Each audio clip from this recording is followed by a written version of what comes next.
You're at a bus station, late at night. The place is nearly empty, the lights flicker, a low hum from the air conditioning fills the air, and something feels wrong. Asterisk, what would you do if you stumbled upon a shocking discovery that could change everything? Stick with African legacy tales to find out. Asterisk, then you hear it, a faint cry, so soft it almost seems unreal, a baby, alone. Let me ask you, how often have you heard stories of abandoned children? Maybe a baby found in a shopping bag, left in a park, or outside a hospital. But imagine this, what if you were the one to find that baby? Would you walk away, call for help, or do something unthinkable, something that could alter your life forever?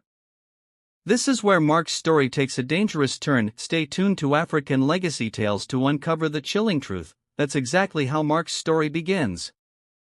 He was just an ordinary teenager with a tough life, trying to catch the right bus, but a mistake or perhaps fate placed a baby in his arms, a baby who shouldn't have been there, alone, vulnerable, with a note that simply read, "Please help." But what would you do if you learned that baby wasn't just abandoned? What if there were darker secrets, a dangerous network, and people ready to do anything to keep you quiet? And worse, what if your choice put lives in danger, including your own? Where are you listening to this story right now? In your car, at home, with headphones on the subway? Drop your city and country in the comments, I'd love to know. And as you think about that, put yourself in Mark's shoes. Hold on tight, because what started with a faint cry on a quiet night is about to spiral into a chain of events that reveals a truth no one wants exposed. Stay with African Legacy Tales until the end of this story, you won't believe how it unfolds. Darkness hung over the bus terminal when Mark Thompson realized his mistake. His trembling hands clutched a ticket to Corta when he should have been heading to Rosario. At 17, this was his first solo trip, a desperate attempt to reach the hospital where his grandfather had been admitted in an emergency. The terminal's clock read 11:42 p.m., and the next bus to Rosario wouldn't leave until 6 a.m. Mark sank onto one of the few empty benches, the flickering fluorescent lights casting eerie shadows in the nearly deserted station. That's when he heard it, a faint cry, barely audible over the hum of the air conditioning. At first, he thought it was his imagination, exhaustion playing tricks after a long day. But the sound grew stronger, a soft wail coming from the luggage area. Mark stood, slinging his worn backpack over his shoulder. His scuffed sneakers were silent on the tiled floor as he followed the noise. Behind a stack of abandoned suitcases, half hidden by a tattered blanket, he found something that froze him in place, a baby, no more than 3 months old, completely alone. "Hello?" Mark called, scanning the area frantically. "Is anyone here?"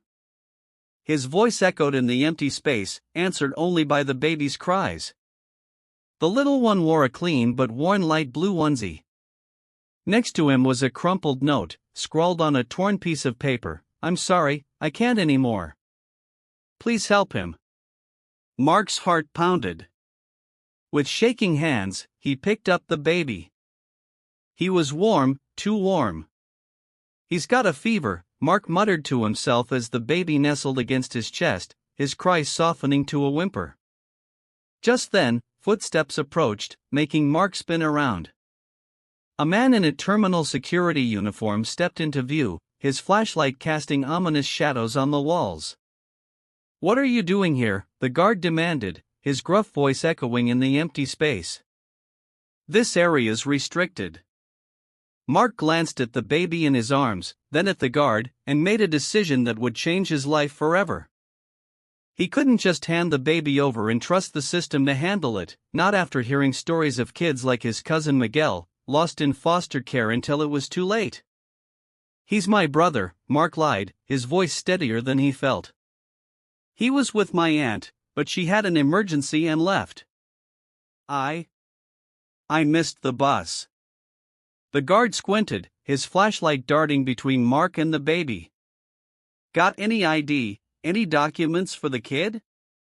"They're in my backpack," Mark said, his mind racing, "but he's got a fever, sir.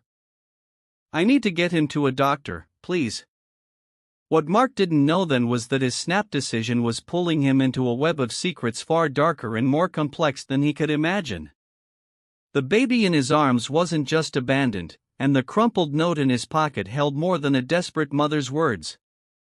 The night was just beginning, and with it, a chain of events that would test not only his courage but his ability to tell right from wrong, truth from the lies we tell ourselves to survive. The guard lowered his flashlight, his expression softening slightly at the baby's weak cries. "There's a clinic 3 blocks away," he said, pointing toward the terminal's south exit. "I'd escort you, but I can't leave my post." Mark nodded, holding the baby tightly as he hurried out of the terminal. The night was cold, a light drizzle falling on the deserted streets. His footsteps echoed on the wet pavement as he searched for the clinic. As he walked, he slipped his hand into the pocket where he'd tucked the note. That's when he noticed something he'd missed in his panic: more text on the back of the paper. Under a street lamp's glow, he unfolded it with trembling hands. "To whoever finds my baby, his name is Josh, he's 2.5 months old. This isn't abandonment, it's protection. If you're reading this, I'm probably already dead. Find Dr. Garcia at Santa Denise Hospital, he'll understand. Trust no one else." Mark's heart raced. Dead? Protection? The words swirled in his mind as he spotted the glowing sign for Clinica Saner. It was a small, old building, but its lights were on, signaling it was open. The receptionist, an older woman with a weary look, glanced up as Mark stumbled in with the baby. My brother," Mark stammered, repeating the lie that was starting to feel familiar. "He's got a high fever." The woman stood quickly, calling for a doctor over the intercom. Minutes later, Mark was in a small examination room, watching anxiously as a young doctor checked the baby. "He's got a 39.5 fever, the doctor said, frowning, "and these bruises on his arms." "Bruises?" Mark stepped closer, noticing for the first time the dark marks on the baby's tiny arms. They weren't normal bruises, they looked like needle marks. "How long has he been like this?" the doctor asked, his eyes studying Mark with an intensity that made him uneasy. I don't know exactly," Mark replied, his mind scrambling. "My aunt was watching him. She had an emergency, and his parents, they're away." The lie tasted bitter, but he couldn't back out now. The doctor stared at him for a moment before focusing back on the baby. "He'll need antibiotics and observation. I'm admitting him." "No." The word slipped out before Mark could stop it. The doctor looked surprised. "I mean, can't you give him something and let us take him home? My aunt, she'll be back soon." "Young man," the doctor removed his glasses, cleaning them slowly, "these bruises. I need to ask questions, and I need the child's documents." Panic gripped Mark. At that moment, the baby cried again, and Mark instinctively picked him up. To his surprise, the baby quieted, snuggling against his chest. "I'll prepare the admission paperwork," the doctor said, heading for the door. "Stay here." The moment the doctor left, Mark knew he couldn't stay. The note in his pocket felt heavy: Santa Denise Hospital, Dr. Garcia. The baby's mother had been clear: trust no one else. Heart pounding, Mark wrapped the baby in his jacket and peeked into the hallway. The receptionist was on the phone, speaking softly, glancing nervously toward the examination room. Words like social services and police reached his ears, chilling him. Seizing a moment of distraction, Mark slipped toward the emergency exit. The alarm blared as he pushed the door open, but he was already running through the rain, clutching the baby, his feet splashing in puddles as the clinic's lights faded behind him. Only after turning several corners, certain no one followed, did he stop to catch his breath. He took shelter under a closed store's awning and looked at the baby in his arms.